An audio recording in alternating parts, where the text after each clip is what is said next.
Amigos telespectadores da Rede Vida de Televisão e do programa Páginas Difíceis da Bíblia, nós estamos estudando o Evangelho celebrado. Há quantos anos eu, desta cátedra aqui, deste púlpito aqui, falo a respeito do Evangelho, mas mais a modo didático, a modo de ensinamento, do que a modo de celebração. E, no entanto, o Evangelho vale não para ser somente entendido, somente lido, somente estudado, mas, sobretudo, praticado. E é na Assembleia Litúrgica, sobretudo na Assembleia Eucarística, que o Evangelho vem dignamente celebrado. Daí o nosso cuidado, cautela em aprofundar bem este momento da nossa evangelização. Bom dia, Padre Fernando. Bom dia a você que todos os domingos nos acompanha através da Rede Vida de televisão. É uma grande alegria tê-lo conosco. Como bem nos introduziu o Padre, nós estamos falando sobre o Evangelho celebrado. Se não me falha a memória, no nosso encontro passado, nós começamos, Padre, a falar sobre a mesa da palavra, a importância de ouvir bem a palavra de Deus que nos é proclamada em liturgia, em assembleia. E, de antemão, já poderia se fazer uma pergunta ou o senhor... Sim. Antes da pergunta, eu queria dizer ao telespectador que a Igreja no Vaticano II deu um salto qualitativo imenso. Para se ter uma ideia, no meu tempo de criança, quando eu recebi o primeiro catecismo, sabe o que nos ensinavam? Sabe o que nos ensinavam? Não tenho nem ideia, Padre. Que a missa é válida a partir do ofertório. Quem chegou antes do ofertório já cumpriu o preceito. Nossa, então a liturgia da palavra era não apenas tinha didática. Nenhuma. Mas também, um padre lendo em latim, um padre lendo em voz baixa, o que se tirava dali? Nada. Não se fazia nada. Ou se rezava o terço, ou se fazia alguma devoção privada, particular, mas nada. Veja que salto deu o Vaticano II. Não é? Você sabia disto? Que... Não, no passado a missa começava... Até o concílio se ensinava que... Não, se pedia que chegasse no início, que chegasse no começo, mas se atrasasse um pouquinho, se atrasasse em 10, 15 minutos, desde que pegassem o ofertório, a missa, o preceito tinha sido cumprido. Então a mesa da palavra era totalmente colocada secundária. De lado. Nem existia propriamente mesa da palavra, porque o padre rezava o texto, ou lia o texto em latim e em voz baixa. Isto é, de costas para o povo e, mais ainda, não eram obrigados a pregar. Não. O pároco era obrigado a pregar na missa paroquial dos domingos. A igreja distinguia entre uma missa paroquial, uma missa mais solene, e as outras missas mais normais ou menos solenes, do próprio domingo e na própria igreja. Na minha paróquia, por exemplo, havia umas 6 missas no domingo. Uma era paroquial, naquela o pároco pregava. Mas o que ele fazia? Depois de ter lido o Evangelho, ele ia ao púlpito, pegava um missal em português, lia o mesmo Evangelho em português para o povo e dizia umas palavrinhas. Às vezes se incumpridava até um pouco demais.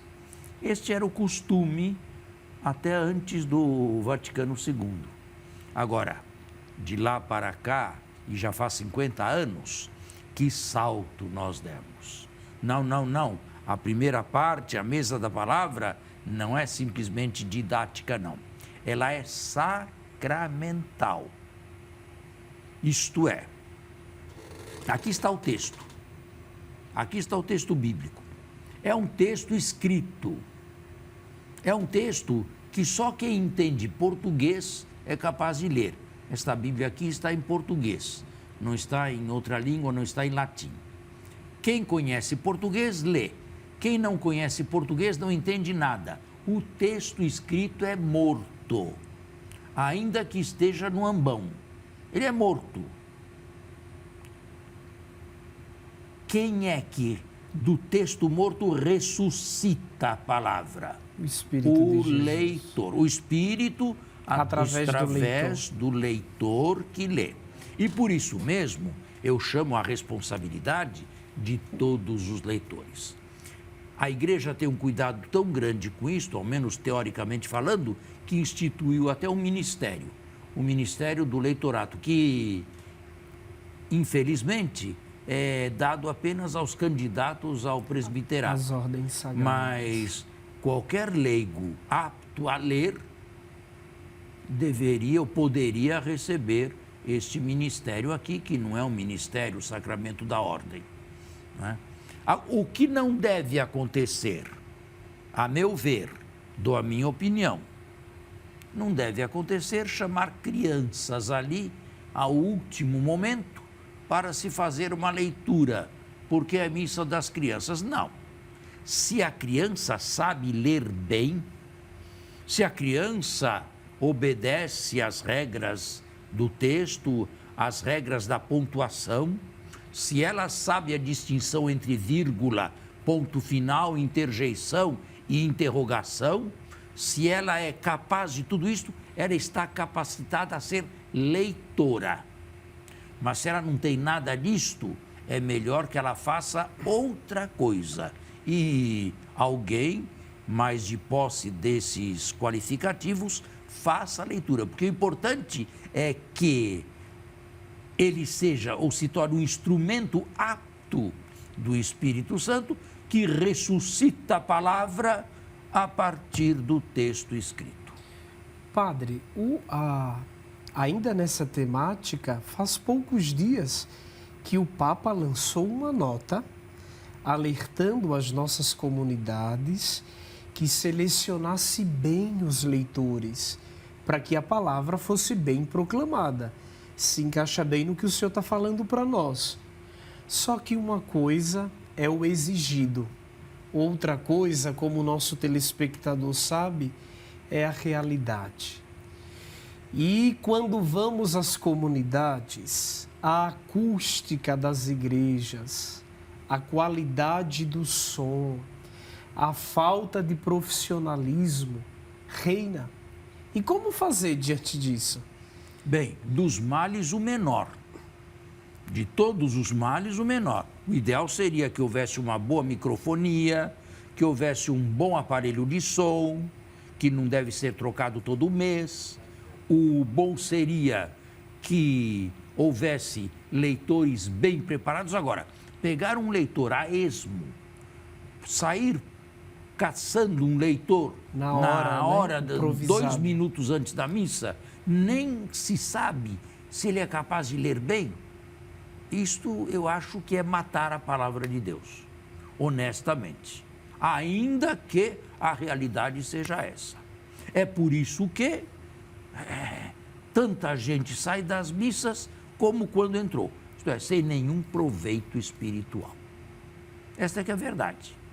A realidade é essa que você falou e eu não nego. E para muitos a missa não significa nada. Simplesmente o cumprimento de um preceito. No próprio Concílio Vaticano II, há um documento chamado Sacrosanto Concílio, que fala que a participação do fiel leigo, talvez já seja uma colocação para o nosso segundo bloco, o senhor vai começar o outro bloco nos respondendo, ele precisa ter nas nossas celebrações uma participação ativa, plena, lúcida e consciente. Fale-nos um pouco sobre isso, padre. Você falou de quem exatamente? Do documento Sacrosanto Concílio. Mas dirigido a quem? Dirigido aos fiéis leigos que participam da missa. Bom, eu acho que eu já comecei a dizer isto no nosso último encontro, mas ele vem bem a calhar com o que eu acabei de dizer. Um bom pároco, um pároco zeloso, um pároco capaz de invenção criativa, pode criar um grupo de leitores e leitoras. Até mulheres podem ler, desde que saibam ler bem. Não é todo mundo que sabe ler bem. Não é todo mundo que é capaz de obedecer todas as regras de um texto a ser proclamado. Acho que nós vamos deixar a nossa reflexão para o próximo bloco. Voltamos em instantes.